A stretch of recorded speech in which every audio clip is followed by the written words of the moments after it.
राधे राधे दोस्तों, आज के वीडियो में हम सुनेंगे कार्तिक मास की कथा, खिचड़ी का कटोरा।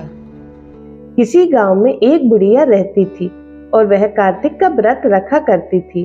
उसके व्रत खोलने के समय भगवान श्री कृष्ण आते और एक कटोरा खिचड़ी का रखकर चले जाते। बुढ़िया के पड़ोस में एक औरत रहती थी। वह हर रोज यह देखकर ईर्ष्या करती थी कि इसका कोई भी नहीं है, फिर भी इसे खाने के लिए खिचड़ी मिल ही जाती है।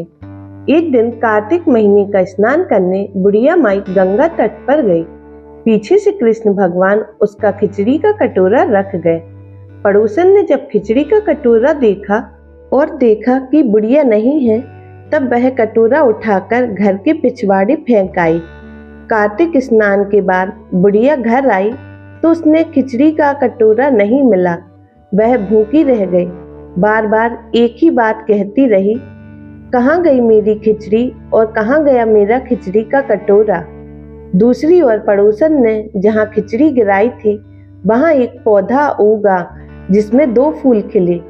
एक बार राजा उस रास्ते से निकला तो उसकी नजर उन दोनों फूल पर पड़ी और वह उन्हें तोड़कर घर ले आया। घर आने पर उसने वह फूल रानी को दिया। उन्हें सूंघने पर रानी गर्भवती हो गई। कुछ समय बाद रानी ने 2 पुत्रों को जन्म दिया। वे दोनों जब बड़े हो गए तब वह किसी से भी बात नहीं करते थे, ना ही वे बोलते थे।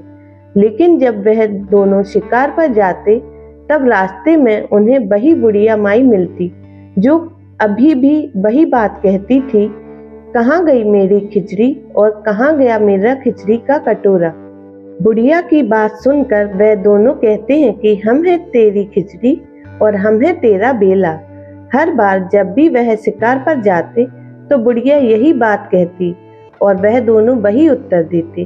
एक बार राजा के कानों में यह बात पड़ गई।